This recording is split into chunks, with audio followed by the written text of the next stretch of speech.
bangavaziya reberigeli Kurt Brezöy Calan despekiriye. Yani ev pevaju rasti pır pevaju ki giringe. Lama ev pevaju despekirna pevaju anaha havcadare ki her giringe. Lama şerisi yemin bakuri yani roşlatte ava temeşandın. Ev aynı zamanda ev bangavazi em vî bawerî danin ku encama xwe bigire bikeve beriya şer siyemîn ya roşilata navîn wî em wî giringiyê de mêze dibin. Tabii hindekî xalê vî bangavaziyê hene. Mînak ew şer navbera Tirk û Kurdan bû ki em bêjin rastî vî de sed sala bîst û yekan da Kurd ji bo mafê xwanê xwezayî tekoşinekî herê berfireh da bedelê herê giring jî dan.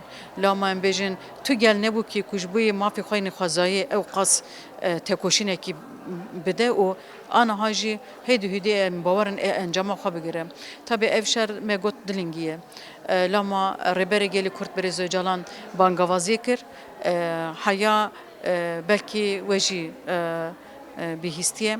PKK Kongre xwe danzdemîn û wisa rûberû pêkanî encamê hinde biryaran girt, hinde encaman girt. Ama vî merhele hani em mêze dikin gava ku Türkiye bê avêtin mixabin hikûmeta Tirkiye van gavan navêtiye. Lama ew nava gel da şikestiyekî çêdike, bêbaweriyekî çêdike. Ev encam jî yani ji bo hem gelê Türkiye hem ji gelê Kurdan çar parçayê Kurdistanê bandor dike. Em jî bang dikin dibin demekî nîz da gele hêla siyasetê da, siyaseta demokratîk da hêla mafên makezagunî gav bê avêtin. Bangavaziya me ew e ki Meclisa Türkiye demekî nîz da bêcem hev van gavan babêje.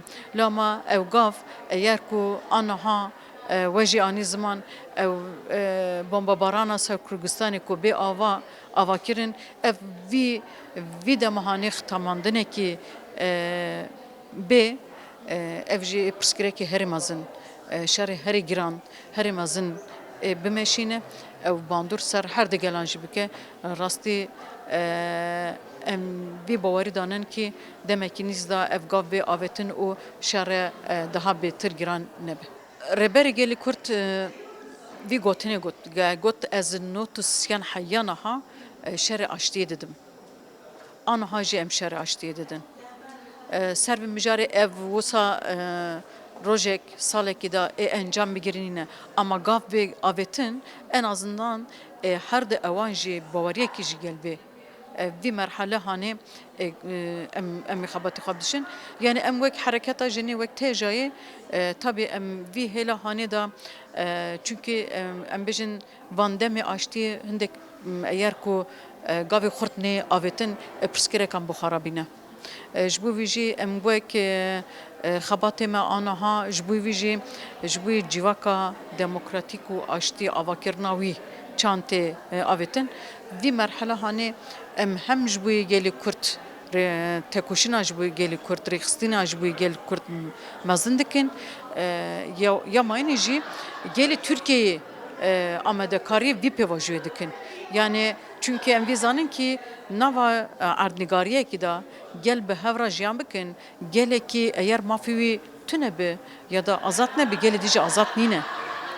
Ser bi mijarê em wata vî pêvajiya hani işte gelê Türk ra, gelê Ermenî ra, gelê Rum ra, gelê Çerkez ra, gelê Razan ra, Laz ra em tên cem hev vî merhele hani bi hevra parve dikin em dibin ki em bi hevra vî pêvajiyê civaka demokratîk û aştî bi hevra bimeşînin ya da em tinê veguhartina siyaseta Kurd ne ve guharandina siyaseta Türkiye jî gele bêmeşandin wisa encam bêgirtin ji bo vê jî em wek her derê hem jinê wisa em dibêjin kesê sosyalîst ya da feminîst vana ra jî tên cem hev vî pêvajî nîqaş dikin kî îro li vir jî em bi havra vî merhele hanê me nîqaş kir em bawerin ê encamekî xurt bigire em çiqa xwe rêxistin bikin dest xwe bidin hev ji hev bawer bibin hev du fam bikin ew qas jî ê em ê encamê zû bigirin.